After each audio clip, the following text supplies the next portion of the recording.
peuvent pas gagner des clients, elles ne peuvent qu'en perdre.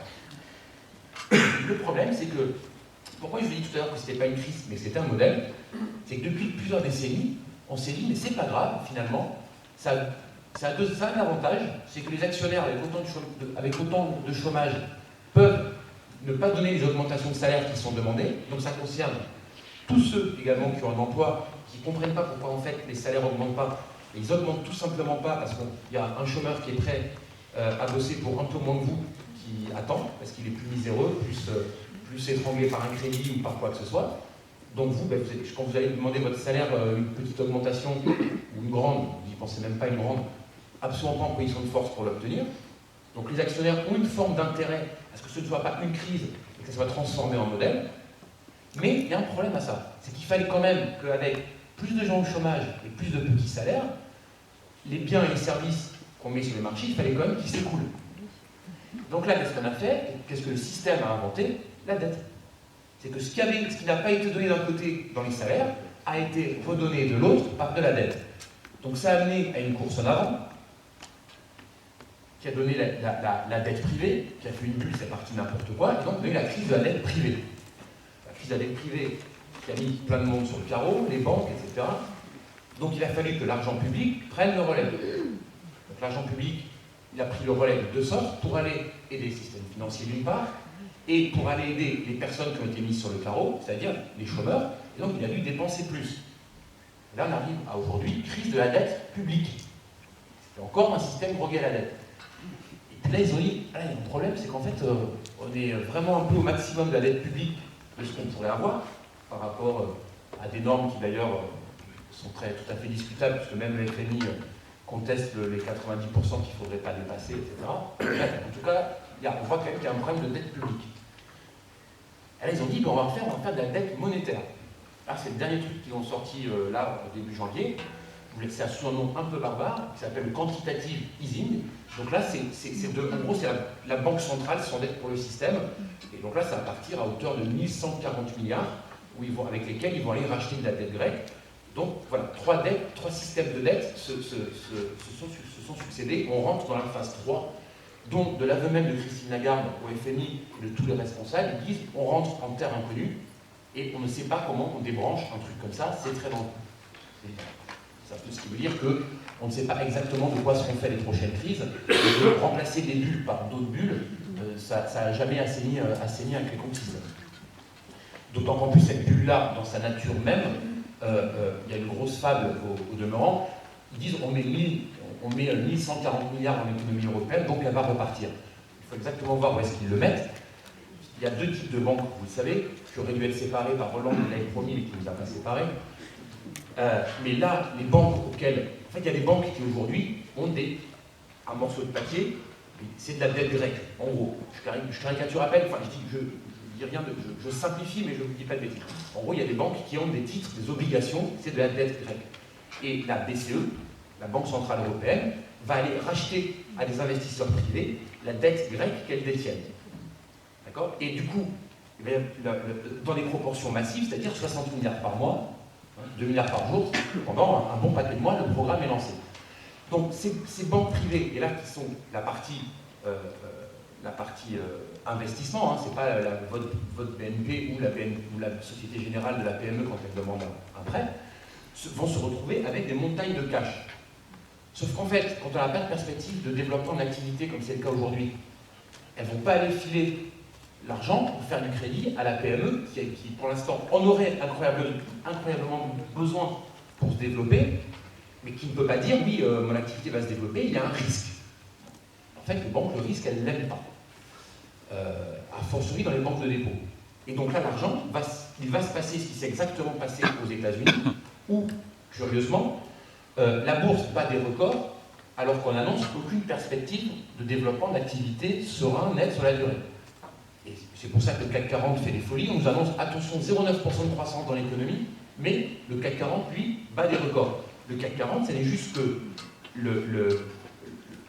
c'est l'indicateur qui dit les profits futurs. En gros, c'est comment est-ce qu'on sent que l'économie va arriver. Donc, évidemment, c'est un effet de bulle. et que les banques d'investissement vont globalement vont se déplacer du marché des obligations d'État massivement vers les actions. Donc on peut s'attendre à avoir à nouveau des bulles qui sont déjà en cours sur les marchés, et que très peu de particuliers et PME vont voir la couleur de ces 1000 milliards. Fin de la parenthèse, il y a très peu à en espérer, à part de faire attention à votre argent si par hasard il traîne sur des marchés d'habitude pas très risqués qui là peuvent le devenir. Pour vous donner, pareil, c'est une petite idée de cette folie, parce qu'il ne suffit pas de dire que c'est une folie, et on va tomber sur notre sujet. Aux États-Unis, il y a une entreprise qui s'appelle WhatsApp.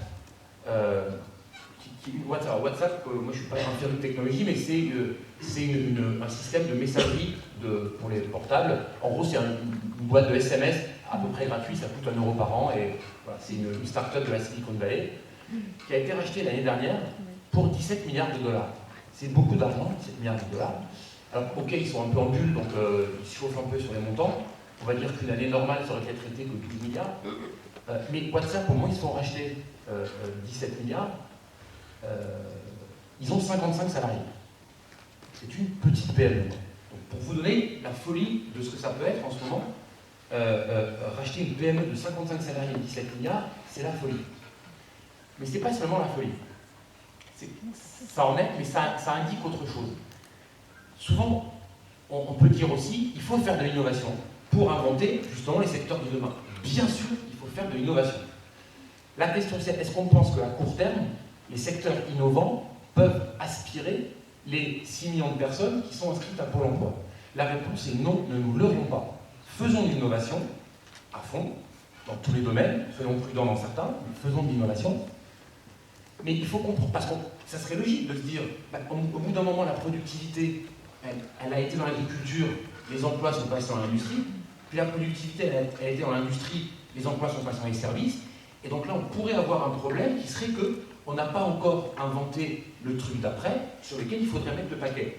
On m'a dit, oui, mettons le paquet sur les trucs d'après, mais soyons conscients d'une chose, c'est que les technologies qui arrivent, les business models, les modèles d'affaires qui arrivent là, en ce moment, sont des modèles qui, d'emblée, mettent la productivité au cœur de leur profit.